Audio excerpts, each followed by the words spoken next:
qofka sirdoonka ah waa qaamid waa inuu qarsoonaado la fahmi waayo weyaan laakiin anigu laba shay baan ninkan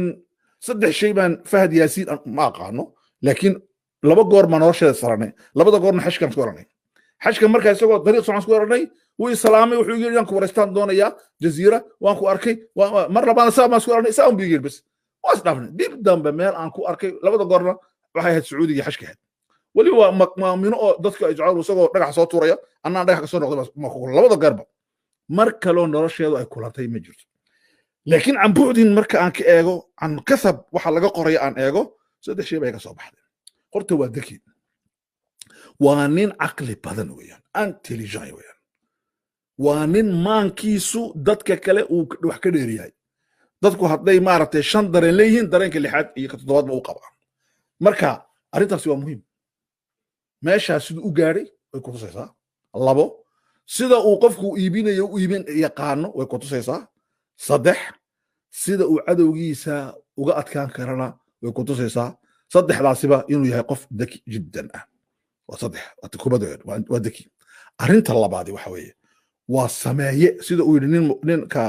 ninka maxaan ku dhahdaa maaragtay professorkan Samatar ee jaamacadda Mareykanka dhiga wuxuu yidhi isagu siyaasadda ma rabe waa sameeyaha siyaasiga siyaasiyiintu sameeya isagu arrintaas maxay ku tusaysaa in uu gartay dowrka marka la eego waxaan la sameeyey iminka siyaasadda Soomaaliya ayna bislayn ay 4.5 ay ku shaqaysan tahay 4.5 ay ku shaqaynayso oo reero waaweyn meesha ay yeesheen oo reerana waa yartiin waa laga yidhuunay wax yar ma jireen sidaa la isku waafaqay wuxuu gartay dowrku ciyaari karo dowrkiisi markaa wuxuu noqday an yasnaca siyaasi an yasnaca alxaakim walidaalika waxaa dhahdaa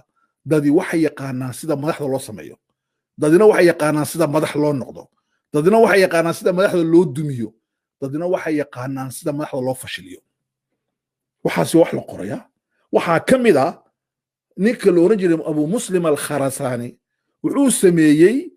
dowladdii Cabbaasiyada isagaa sameeyey dowladdii Cabbaasiyada isagaa riday dowladdii Amawiyada mu'assisu dowladda Cabbaasiya waa Abu Muslim